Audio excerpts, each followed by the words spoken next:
aman aja. Biarin sini dengan suasana baca suatu Fatihah, nastaghfiruhu ya sahbihi amana wa masyayikhuna wa aslafuna wa qawlan sholihun. Allah yadkhilun ziyaratana wa hiniyatina wa walana fi amalihim al-hadiyah wa kila salih wa nabi Mustafa Rasulullah sallallahu alaihi wasallam. A'udzu billahi minasyaitonir rajim. Bismillahirrahmanirrahim. Alhamdulillahirabbil alamin arrahmanir rahim maliki yaumiddin. Iyyaka na'budu wa iyyaka nasta'in ihdinas siratal mustaqim siratal ladzina an'amta 'alaihim ghairil maghdubi 'alaihim waladdallin. Rabbil ighfirli wa liyali. Kita sekarang sama-sama kita ikuti kajian kitab Muqaddimah yang sebelumnya akan biasa membaca tentang dahulu dari beliau Ustaz kita Ustaz Aditya Jamal Aziz Dawi para beliau kan besar. Assalamualaikum warahmatullahi wabarakatuh. Waalaikumsalam warahmatullahi wabarakatuh. Bismillahirrahmanirrahim. Alhamdulillahirabbil alamin wa afdhalus salatu wa atammu taslim ala sayyidina wa maulana Muhammad wa ala alihi wa sahbihi tayyibin tahirin wa ba'du. Udah satu. Langsung kita baca ya.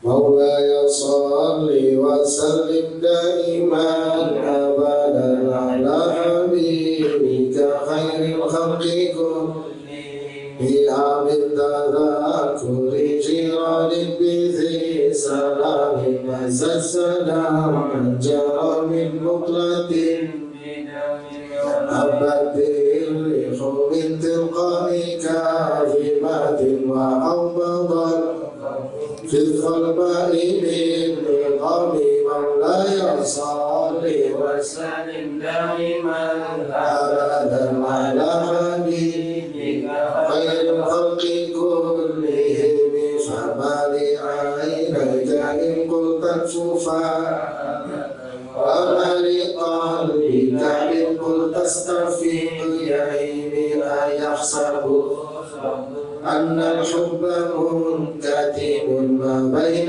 منسجم منه ومضطرب مولاي صل وسلم دائما أبدا على حبيبك خير الخلق كلهم لولا الهوى لم ترد دمعا ولا طلال ولا ريح لذكر البني فكيف تنكر حبا بعدما شهد به عليك عودول الدمع والسقام مولاي صل وسلم دائما ابدا على حبيبك خير الخلق كلهم.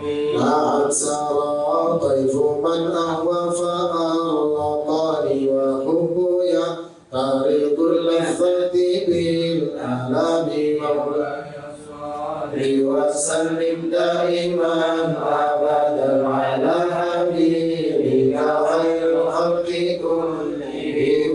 يا نائبي في الهوى المزري مع مني إليك ولو أنصفت لم تلومي عادتك حالي على سري مستدير عن المشاة ولدى بمنحسب مولاي صل وسلم دائما أبدا على حبيبك خير الخلق كلهم. إن انتهى محمدني النصح لكن لست أسمعه إن المحب عن العذان في صمام إني اتهمت نصيح الشيب في عدم والشيب أمعن في نصح عن التهم مولاي صل وسلم دائما أبدا على حبيبك خير الخلق كلهم. يا ربي بالمصطفى بلغ مقاصدنا واغفر لنا مولاي واسع الكرم. اللهم صل وسلم وبارك على Baik, nabda'u bil basmalah. Bismillahirrahmanirrahim. Kemarin kita mempelajari bab yaitu tentang taksimul kalimah, bab tentang pembagian al-kalimah. Bab ini disusun setelah bab al-kalam. Kenapa? Karena untuk isyarat bahwasannya yang namanya kalam tersusun daripada al-kalimah. Al-kalimah kemarin kita definisikan sebagai qaulun mufrad. Qaulun di sini maksudnya lafaz yang punya makna. Mufrad maksudnya dia yang bukan murakkab. Nah, kemudian kita sudah membagi bahwasanya al-kalimah adalah terbagi menjadi 3, ismun, fi'lun, dan harfun. Dan sudah kita definisikan bahwasanya ismun itu kalimatun dalat ala ma'nan fi nafsiha walam taqtarin bi zamanin. Dan sudah kita jelaskan setiap kata dari definisinya. Kemudian fi'lun adalah kalimatun dalat ala ma'nan fi nafsiha wa taqtarin bi ahadil azminatis salasa. Dan sudah kita jelaskan setiap katanya. Kemudian sekarang adalah harf itu adalah kalimatun dalat ala ma'nan fi ghairiha. Itu dia, cuma itu saja. Dan kemarin ini sudah kita contohkan satu persatu. Maka sekarang pembahasannya adalah ketika ya fokus di matan ya. Ini kan matan nih. Matan jurumiyah kan bilangnya gini, aqsamuhu salah matun ismun fi'lun harfun ja'a ma'na. Ini matannya nih ngomong sampai di sini. Matannya sampai sini doang. Jadi kalau diartikan aqsam ya, aqsam itu jamak dari ismun, bagian daripada kalam itu ada 3. Maksud aqsam di sini maksudnya kalam itu tersusun dari 3 dan tidak akan terlepas dari 3 ini. Yang 3 ini disebut dengan al-kalimah. Ya kan? Nah, dia sahibul jurumiyah bilang ismun fi'lun harfun ja'al ma'nan. Udah selesai. Dia nggak mendefinisikan. Definisi yang tadi disebutkan itu dari syarahnya, bukan dari matan. Nah, karena si pematan ini tidak mendefinisikannya, seorang pembaca pasti dia akan tanya, apa itu isim, apa itu fi'il, dan apa itu huruf, kan belum didefinisiin. Maka kata Imam Ibnu Ajrum, saya nggak ingin definisikan, yang saya ingin adalah kasih tanda aja. Maka di sini Syekh Ibnu Ajrum bilang fal ismu yu'rafu bil khafdi dan seterusnya. Jadi sekarang adalah pembahasan tentang alamat daripada isim, fi'il, dan huruf. Kalau ditanya kenapa sekarang pembahasan alamat? Karena sebelumnya si musannif menyebutkan isim, fi'il, dan huruf tetapi belum mendefinisikan. Nah, karena belum definisi, orang membaca tuh ingin tahu apa sih isim itu. Kan antum belum definisiin. Kata Ibnu Ajrum, saya nggak definisi, tapi saya kasih tanda aja biar ente tahu mana itu isim, mana itu fi'il, dan mana itu harf. Jadi korelasi hubungan bab sekarang dengan bab yang kemarin adalah bahwasannya bab yang sekarang ini sebagai pijakan untuk kita mengetahui isim, fi'il, dan huruf. Nah, jadi gini. Saya sebutkan rahasia sedikit. Kalau kita mau tahu sesuatu, misalnya ya buah mangga, ya bahasanya mangga, ya. Kalau kita mau tahu anak IPA, dia bakalan definisi, oh buah mangga tersusun dari pohon yang ini, dia buahnya ini, kemudian dia begini. Itu definisi. Saya jadi tahu hakikat mangga. Tapi bisa juga saya mengetahui mangga dengan cara ciri-cirinya. Ciri-ciri mangga itu warnanya hijau, kemudian ada batangnya, dia punannya begini. Itu saya mengetahui dengan ciri-ciri atau alamat. Bisa juga dengan definisi. Kalau definisi ini buat pemula nih biasanya sulit, benar nggak? Sulit. Saya misalnya ingin tahu apa, misalnya tentang apa ya? Misalnya tentang hewan. Saya bilang, singa itu apa? Kalau saya pakai definisi, singa itu hewan yang karnivora, wah kan sulit. Tapi kalau saya pakai ciri-ciri, singa nih, ciri-cirinya dia ada jenggotnya begini, ada taringnya, gampang ya betul. gampang. Nah, karena ini kita buat pemula, maka Ibnu Ajrum nggak pakai definisi, dia pakainya alamat. Nih, ente mau tahu isim, ini tandanya ini, tandanya ini, tandanya ini, tandanya ini. Mau tahu fi'il, ini tandanya ini, tandanya ini, tandanya huruf ini. Yang kemarin kita ambil definisi itu bukan dari matan, tapi dari syarahnya. Nah, sampai di sini bisa dipahami nggak? Iya. Ya. Oh, fahim tuh? Fahim. Ah, ada yang masih jelas? Yang udah jelas masih nggak paham ya? Ya. Ini dia korelasi. Jadi kalau kita belajar nih dari kelas A, kalau kita belajar kitab kuning, kitab klasik, itu para ulama ketika menyusun bab, dia biasanya ada ininya, ada sebabnya. Kenapa bab ini dulu, kemudian ada sebab ini, kenapa bab ini, kenapa ini, itu ada sebabnya. Maka kita mau mengetahui apa sih sebabnya dia bab pertama ini, bab ini, bab ini. Kemarin kan kita tentang makna al-kalimah, ya kan? Kemudian sekarang tentang alamat dari kalimat. Nah, hubungannya apa? Bab yang sekarang mau kita pelajari sama bab yang kemarin. Hubungannya ini apa? Karena yang namanya ilmu, satu sama yang lain itu saling berkaitan. Ilmu itu bukan dongeng. Kalau buku dongeng sekarang sama dongeng besok itu nggak ada kaitan. Kalau yang namanya ilmu, antara A dan B, setiap variabelnya dia ada kaitan. Nah, sekarang kaitan bab ini sekarang nih sama bab kemarin apa? Nah, itu yang kita bahas. Kaitannya, bab kemarin itu kan tentang pembagian al-kalimah. Nah, kemarin itu di matanya itu belum dijelasin apa definisi kalimat. Sehingga si pengarang, si musannif harus menjelaskan apa itu kalimat, apa itu isim, apa itu fi'il, apa itu huruf.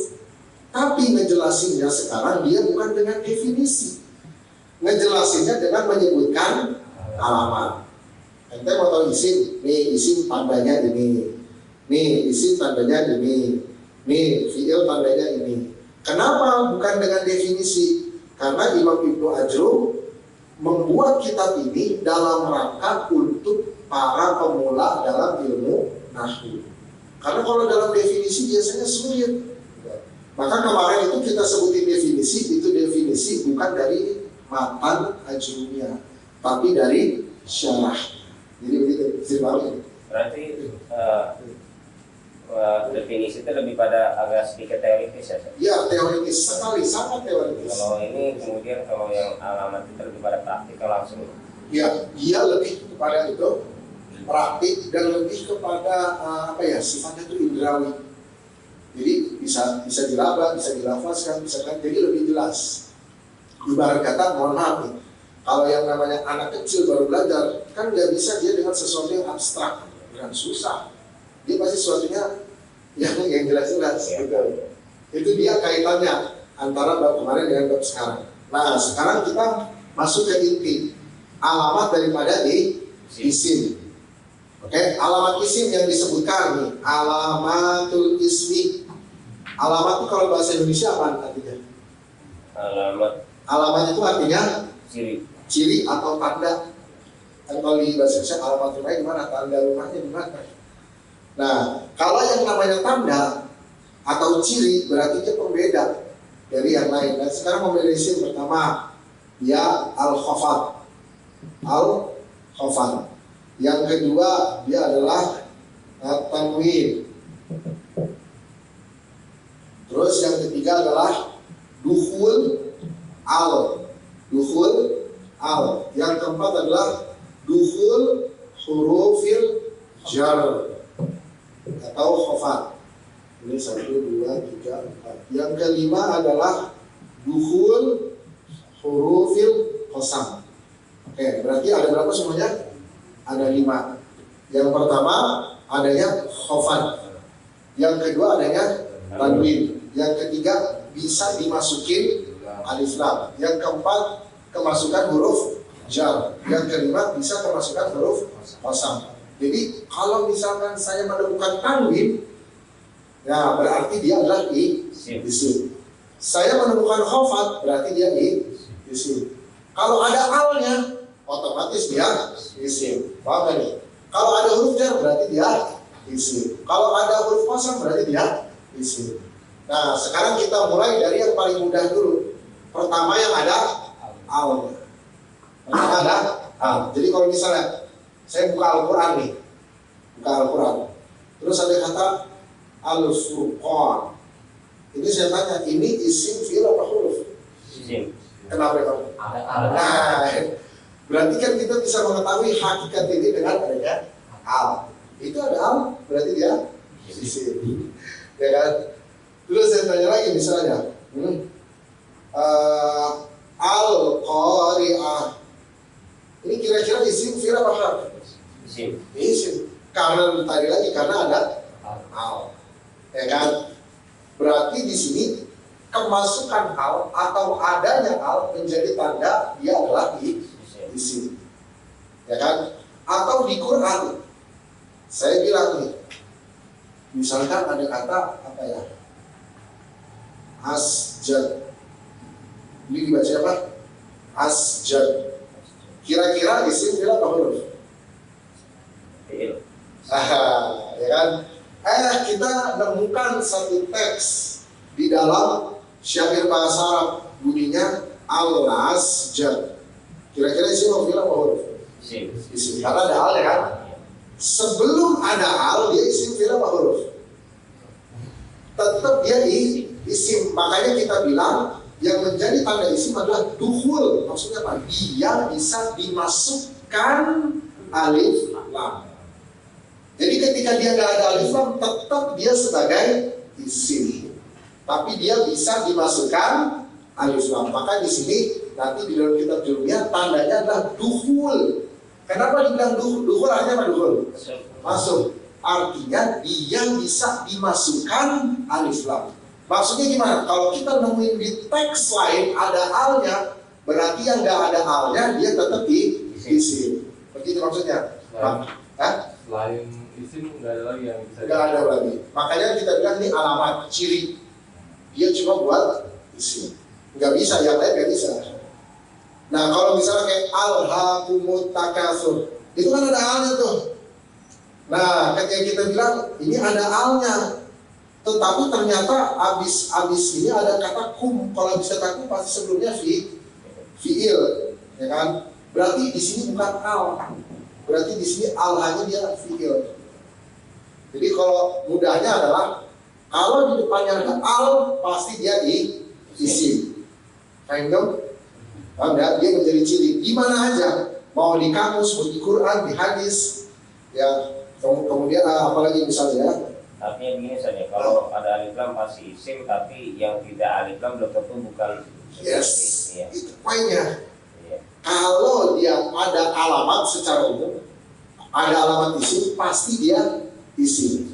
Tapi yang nggak ada alamat, misalnya nggak ada khofat, belum tentu dia bukan isim. Karena bisa aja ada ya, tapi karena bisa aja dia ada al.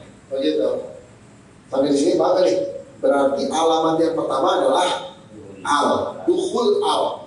Jadi dia bisa kemasukan al. Nah, yang kedua adalah dukhul hurufil jar. Dia bisa kemasukan huruf jar. Jar itu nanti kita akan pelajari yang salah satunya min. Salah satunya min, kemudian ila, dan seterusnya. Artinya setelah min pasti dia isim. Kita buka Al-Quran nih, ya kita buka Al-Quran, mim, misli. Ini misli isim fi'il apa huruf? Isim. Tahu dari mana? Karena sebelumnya ada mim, pasti dia isim. Di Quran di mana aja nih? Ya kan? Terus saya di Quran ada misalnya apa namanya ayatnya gimana? Apa? Oke, pakai itu nggak apa-apa. Ini yang easy, yang gampang. Oke, ntar kita yang geser. Fi isyatir radiyah. Ini isya apa artinya? Isim bilang apa huruf? Isim. Alnya nggak ada kan? Alnya nggak ada. Tapi pakai yang lain bisa nggak? Bisa. Oh ternyata ada fi'il, berarti dia isim. Cari di Quran hadis di mana aja. Jannatin 'aliyah. Di jannatin 'aliyah. Seandainya nih, oke, kalau kita bilang, kita kan bisa tahu dari artinya. Fi jannah, jannah itu apa? Isim, karena artinya adalah surga gitu kan. Seandainya kita nggak tahu artinya, berarti kita cara ngertinya gimana? Ya ini dengan alamat. Dalam doa makan sehari-hari, Allahumma barik lana fima razaqtana. Yang saya tanya ini isim, fi'il apa huruf? Isim. Terdengar? Ya karena sebelumnya ada huruf jar. Ya kan? Oke. Terus saya ulang lagi. Ya kan? Fabima rahmatin. Ya kan? Minallahi lintalahu. Ini apa nih, Pak? Pak, isim berapa huruf? Isim juga, karena sebelumnya ada huruf jar. Nah, jadi begitu tuh. Ini fungsinya kita mengetahui alamat daripada isim. Kalau itu bukan kata ganti saja. Apa? Kata ganti bukan. Apa itu? Yang ma itu fima, iya fima, maknya. Bukan, dia isim. Kalau udah sebelumnya ada huruf jar, bisa dipastikan dia adalah isim. Bisa dipastikan. Gitu. Oke? Isim bisa nggak berupa kata ganti? Isim berupa oh ya bisa dong. Misalnya minha khalaqnakum di dalam surat apa? Toha. Minha itu darinya, ya kan? Kata ganti kan? Iya. Nah, ini ha-nya isim apa huruf? Isim. Karena sebelumnya ada min. Sebelumnya ada min. Ya kan? Terus di awal surat Al-Baqarah alif lam mim dzalikal kitab la raiba fihi, gitu kan? Ini ha fi. Isim apa huruf itu? Isim sebelum ada fa. Ini kan kata ganti dari huwa. Huwa kan kata ganti. Kalau min qabli atau min sama cakep juga. Dalam surat Ar-Rum, lillahil amru min qablu wa min ba'du. Ini qablu apa itu? Isim apa huruf? Langsung tegas, pasti dia isim. Sebelumnya ada min. Lihat dong. Kenapa ini enggak qabli, gitu kan? Itu ntar bahasanya agak panjang gitu. Yang jelas dia lagi isim, gitu. Terus kayak misalnya dalam surat Al-Baqarah, wa mimma razaqnahum, mimma lagi nih, mimma apa? Yang udah pasti isim. Kan sebenarnya mimma, ya kan? Min, Si musul. ya, si musul. Gimana? Gitu. Paham tuh? Jadi yang kedua ini apa? Duhul huruf al-jar, masuknya huruf jar. Salah satunya min, ila, fi, bi. Terus kita bilang Bismillahirrahmanirrahim. Ya, saya bilang Bismillah. Berarti isinya ada berapa tuh? Ada dua. Kenapa? Karena kita udah tahu nih Allah lafzul jalalah satu kata isim, kan? Terus di sini ada huruf jar nggak? Setelah huruf jar pasti isim, berarti di sini isim nih, isim berarti ada dua isim. Paham tuh? Nah, gitu caranya. Jadi kalau kita belajar dulu alamat isim, fungsinya apa? Ya kayak gini. Nanti mungkin ada orang kan kita bisa tahu di isim fi'il kan dari maknanya. Oke, itu yang kita tahu maknanya. Yang nggak tahu gimana? Ya kan? Itu dia masalahnya. Ya kan? Nah, ini dia fungsi kita makanya. Oke, sampai sini ada tanya nggak nih? Satu lagi, ya duhul masuknya huruf qasam. Huruf qasam itu apa? Huruf sumpah. Ada 3, waw, ba, sama ta. Itu 3-3-nya demi. Bedanya apa? Kalau waw, dia bisa buat lafzul jalalah dan selain lafzul jalalah. Contohnya, ya wallahi. Nah, wallahi. Oke. Nah, ini lafzul jalalah udah pasti Allah kan. Udah pasti apa namanya? Isim kan, karena sebelumnya ada huruf qasam. Tapi bisa juga selain huruf jalalah. Wasyamsi, demi matahari. Berarti syams ini adalah isim. Faham tuh? Nah, ini sedikit saya singgung. Ini kalau Al-Quran, kalau udah sumpah, itu objek yang dijadiin sumpahnya sesuatu yang agung. Kayak misalnya, wal asri, demi masa. Berarti masa itu sesuatu yang agung, yang berharga. Kenapa yang berharga tulisnya gini? Wal asr. Kan? Ini berapa kata nih? 1, 2 kan demi masa. Ini rumusnya tafsir. Allah nggak bersumpah kecuali dengan sesuatu yang agung. Berarti di sini di kalimat ini ada makna tersirat bahwasanya waktu itu sesuatu yang agung dan berharga. Nah, kemudian karena saking berharganya Allah jadikan objek sumpah. Berharganya gimana? Berharganya sesuai dijelaskan dalam hadis, karena dia nanti akan jadi penentu orang masuk surga atau neraka. Karena nanti orang akan ditanya tentang waktunya habis buat apaan. Berarti karena saking berharganya makanya Allah jadi objek sumpah. Dialah penentu manusia ini bisa ke surga dan ke neraka. Oh, mananya dalam dari dalam. Padahal cuma dua kata, wal asr. Nah itu Al-Quran memang gitu. Kalimatnya katanya sedikit, tapi maknanya kalau dijabarin nggak bisa habis. Al-Quran memang kayak gitu. Makanya kalau kita pernah bilang time is money, waktu adalah uang, udah maknanya satu, ya uang. Tapi kalau Allah bilang demi waktu, cuma 2 kata, time is money 3 kata. Time is money 3. Demi waktu, wal asr 2 kata, maknanya banyakan mana? Banyakan wal asr. Oleh itu Al-Quran katanya sedikit, maknanya udah terbatas. Dan satu lagi di dalam surat wasyamsi wa duhaha, Allah bersumpah atas nama duha. Waktu duha itu kapan tuh? Dari matahari setinggi tombak kan sampai apa? Jam 11 lah. Artinya di waktu ini Allah bersumpah. Artinya waktu itu tuh waktu yang berharga, waktu yang mulia. Makanya umat Islam jangan tidur. Makanya Allah jadi bersumpah tuh wasyamsi wa duhaha. Makanya umat Islam harusnya pas waktu duha bangun, bukan tidur. Itu harus itu. Apa yang Allah jadi bersumpah. Nah, ini sedikit intermezzo kan. Jadi lafzul waw ini bisa buat lafzul jalalah, bisa buat selain lafzul jalalah. Kalau ba juga sama, bisa lafzul jalalah billahi sama bi abika seperti dalam hadis, demi ayahmu bisa.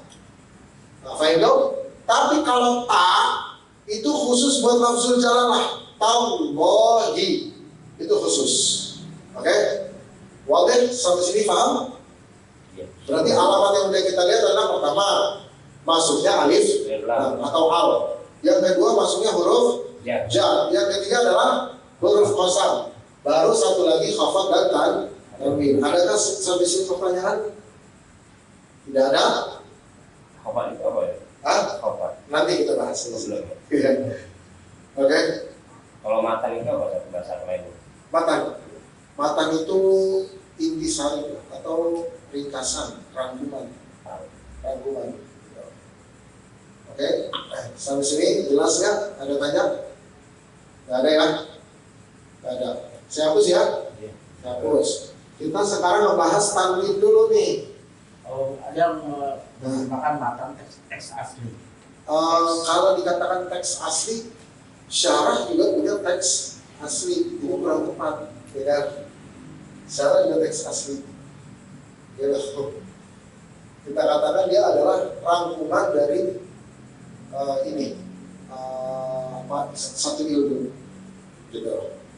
Oke, bisa dipahami ya. Sekarang tanwin, nah ini tanwin ini banyak nih dalam ilmu tajwid juga ada tanwin. Kira-kira tanwin apa nih di sini? Tanwin ini terpaksa saya definisi karena di sana disebutin nun sakinah, benar nggak nun sakinah? Ya kan, talhaqu akhiral ismi, talhaqu akhiral ismi lafzan laqab. Ya, jadi yang namanya tanwin nun yang sukun. Talhaqu itu dia mengikuti akhiran isim secara lafaz bukan secara khat. Dilafazkan tapi tidak ditulis. Saya bilang ini dibacanya apa nih?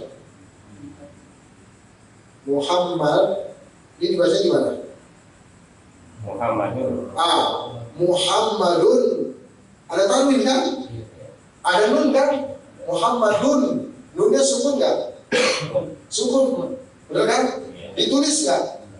Enggak, tapi diucapkan. Itulah tanwin. Ya kan? Kalau diucapkan kan jadi gini, Muhammadun. Jadi kan gitu. Tapi ini nggak diucapin. Karena nggak diucapin, makanya dikasih tanda domahnya ada 2 gitu. Gitu. Jadi tanwin itu nun yang sukun yang ada di akhir isim diucapkan saja tapi tidak ditulis. Dan tanwin ini menjadi tanda daripada isim. Jadi nggak ada fiil itu doroba, dorobun, nggak ada doroba. Jadi tanwin itu khusus buat isim. Jadi kalau kita dengar misalnya kitabun, terus kita lihat di mushaf nggak ada nunnya nih, tapi diucapin, berarti dia tanwin. Kalau dia tanwin berarti itu isim. Begitu caranya, ya kan? Terus apa lagi? Rizqan lil ibad. Wah, ada tanwin nih. Terus ada nun, nunnya nggak ditulis, diucapin, berarti dia tanwin. Berarti rizqan itu isim. Gitu. Paham dong? Paham ya di sini ya? Jelas? Wadih? Wadih ya? Oke. Nah, siapa siap? Siapa sih? Ya, sekarang khofat. Oke. Khofat itu apa khofat? Khofat itu adalah dia, ya, mudahnya gini aja. Al-kasratu wa manaba anha. Dia adalah kasrah dan penggantinya. Nah, ini akan lebih jelas kalau di bab nanti i'rab. Di bab i'rab nanti kita lebih jelas. Inti dari khofat itu identik dengan kasrah. Kasrahnya kasrah karena amil. Jadi kalau fi'il itu nggak ada kasrah. Jadi kalau saya bilang misalnya, apa ya? Saya bilang kan,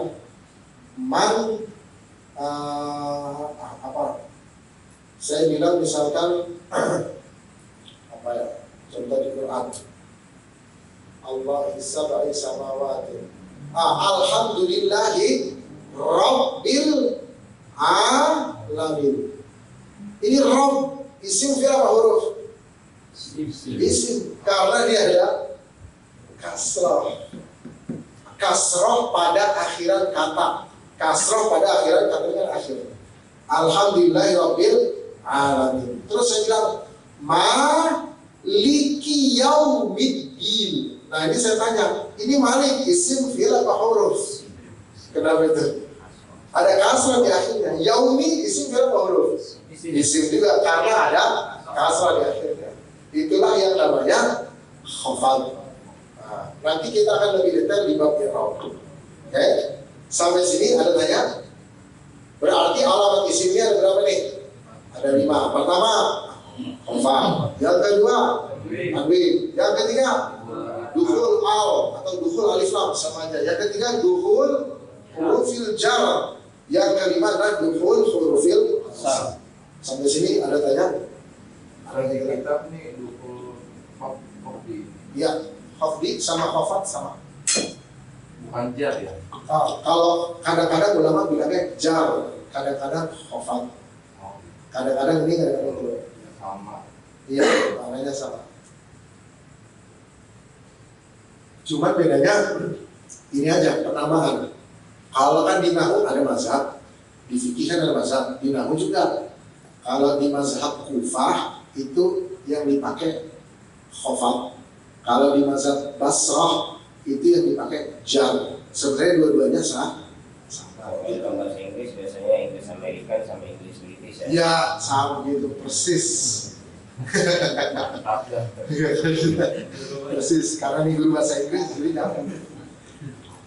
Saya punya Pak murid saya, dia masih SMP kelas 1, IQ-nya 156, ya kan, juara robot se-Asia Tenggara juara 1. Itu saya masih ngajarin tuh.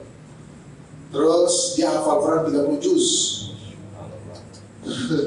bahasa Inggrisnya udah bukan main. Nah, itu dia kalau saya ngajarin dia udah bukan ngajar, debat Pak. Karena dia udah di atas normal orangnya. Dia ingin tahu segalanya kenapa. Tapi alhamdulillah karena saya pelajari kitab ulama, itu dia takluk mula sama saya. Ini bukan gara-gara saya, karena saya mempelajari kitab-kitab ulama dan saya memahaminya. Itu anak kalau di sekolah Pak, yang lain belajar, dia rusuh. Kenapa? Karena dia udah paham duluan. Gurunya pusing semua. Ditanya sama dia, belajar sejarah.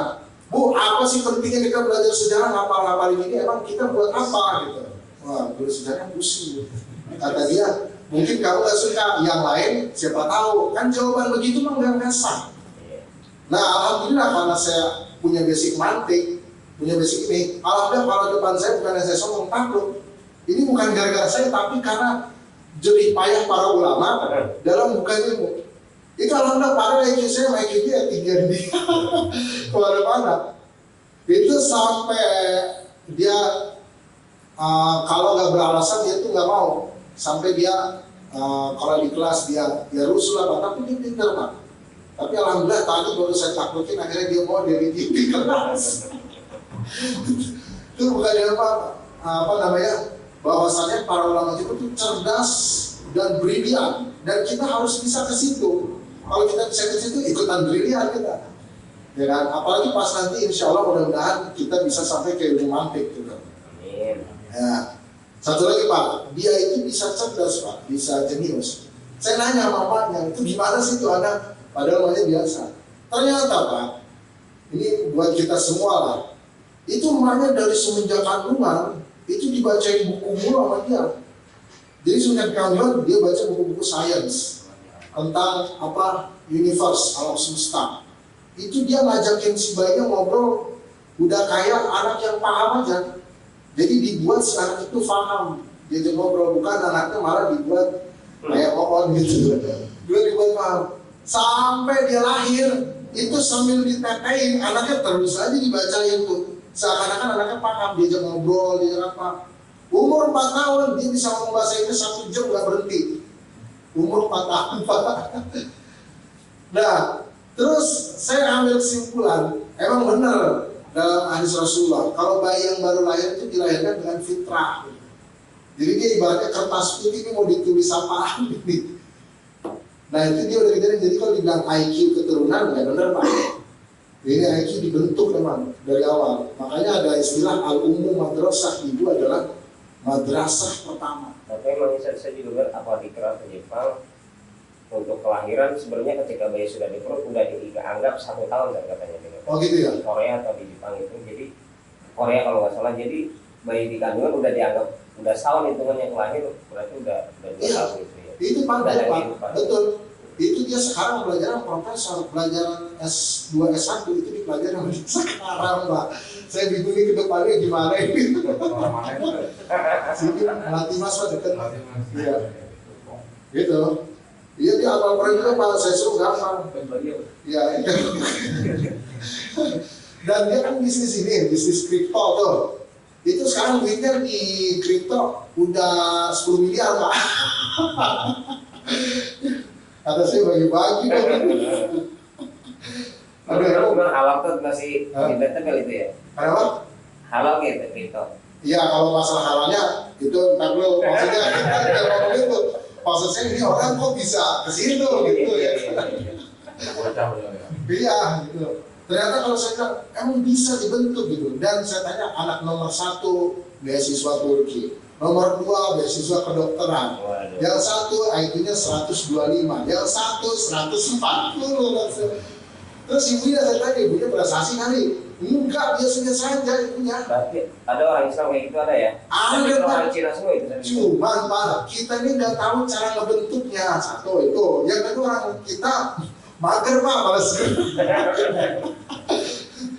Itu kalau dengar cerita perjuangan dia, itu saya, oh ternyata begini ya. Jadi semangat kan punya anak lagi. Jadi emang kita perlu kualitas ya.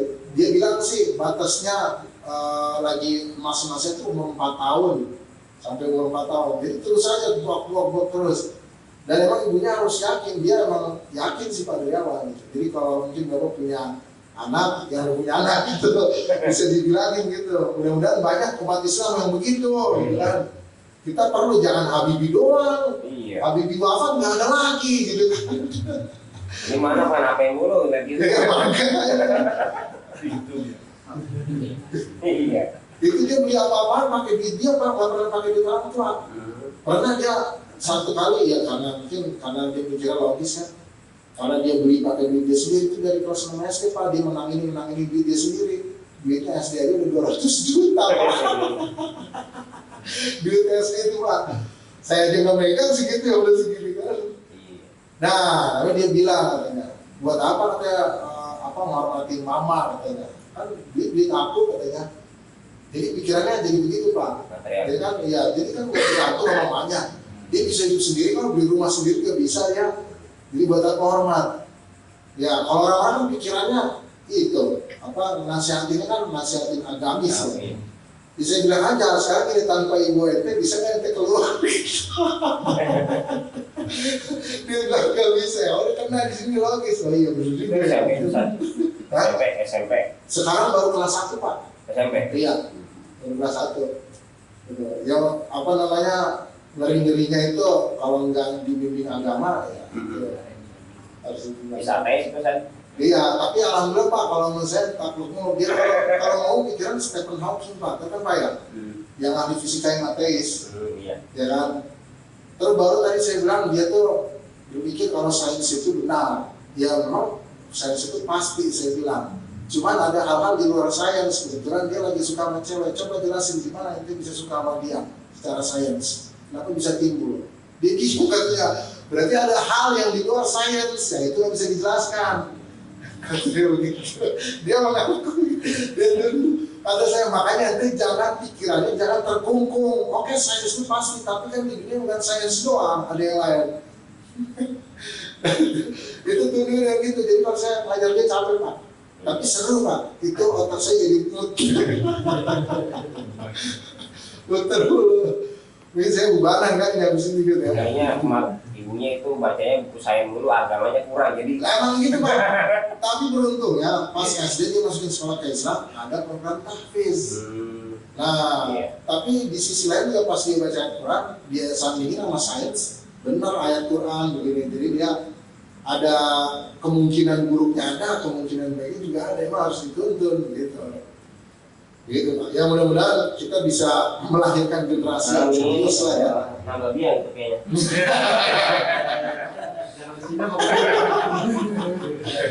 Kalau nambah dia urusan lain itu.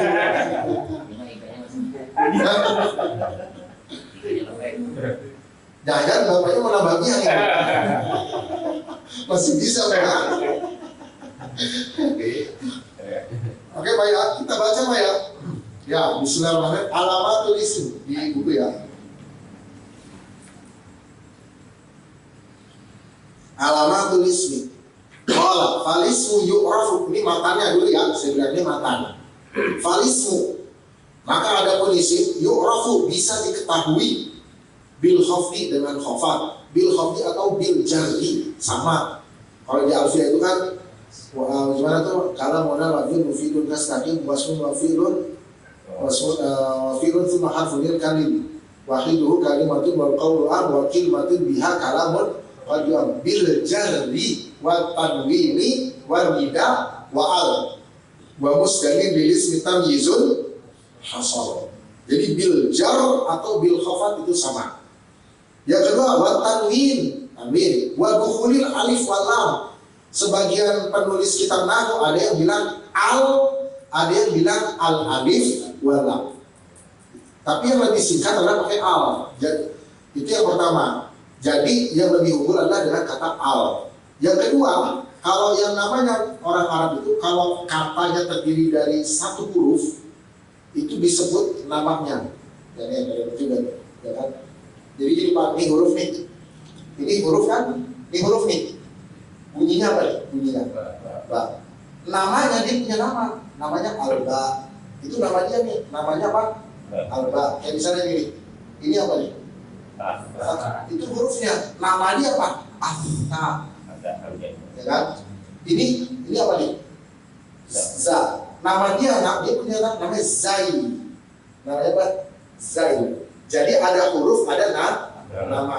Nah, orang Arab kalau ada satu kalimat cuma terdiri dari satu huruf, dia tuh ngucapin namanya. Jadi kita bilangnya jangan ba, bilangnya alba, asba, ngucapin namanya. Tapi kalau dia lebih dari satu huruf, dia ngucapin begitu. Kayak misalnya nahnu, ya kan? Kita ngucapinnya al-nahnu apa nahnu? Karena dia lebih dari satu. Begitu juga alif lam al, dia satu apa lebih dari satu? Lebih dari satu, maka kita ucapinnya al, bukan al alif wal lam. Lebih afdolnya begitu. Tetapi di sini judulnya pakai kata-kata alif wal lam. Boleh aja, sah aja kata-kata. Oke? Wahiyah hurufil huruf wal lam. Wa hurufil khafdi dan huruf hafal. Apa itu? Min, ila, an, ala, fi, ruba. Ruba ini artinya apa? Ruba itu artinya seberapa banyak atau seberapa